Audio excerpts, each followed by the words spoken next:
فرض اور واجب میں فرق سمجھنے سے پہلے یہ سمجھیں کہ شریعت کے احکامات کی بنیادی طور پر دو قسمیں ہیں۔ ایک قسم کا نام ہے مامورات، جبکہ دوسری قسم کو منہیات کہتے ہیں۔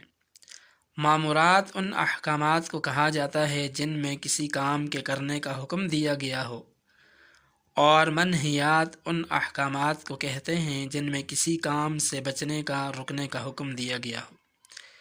پھر احکامات خواہ وہ مامورات کے قبیل سے ہوں یا منہیات کے قبیل سے، درجات اور مراتب کے لحاظ سے یکساں نہیں ہیں، بلکہ مختلف مراتب اور درجات میں تقسیم ہیں۔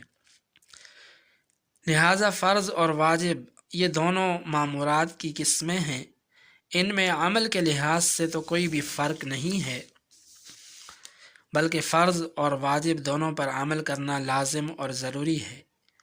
یہی وجہ ہے کہ فرض کے لیے کبھی واجب اور واجب کے لیے کبھی فرض کا لفظ بھی استعمال کیا جاتا ہے، کیونکہ معنوی اعتبار سے دونوں میں بہت قربت اور عمل دونوں ہی پر ضروری ہے۔ دونوں کو چھوڑنا گناہ ہے۔ البتہ اعتقاد کے اعتبار سے ان دونوں میں اصطلاحی فرق یہ ہے کہ فرض اسے کہتے ہیں جو کسی قطعی اور یقینی دلیل سے ثابت ہو اور اس کی دلالت بھی قطعی ہو، جیسے قرآن کریم کی کوئی آیت یا متواتر احادیث سے کوئی چیز ثابت ہو۔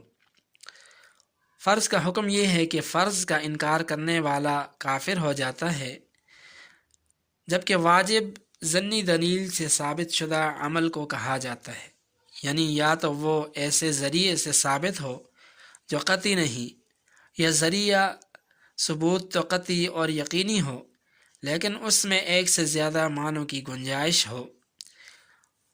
واجب کے انکار پر کفر کا حکم نہیں لگتا، البتہ اس کو کسی عذر کے بغیر چھوڑنے والا فاسق کہلاتا ہے۔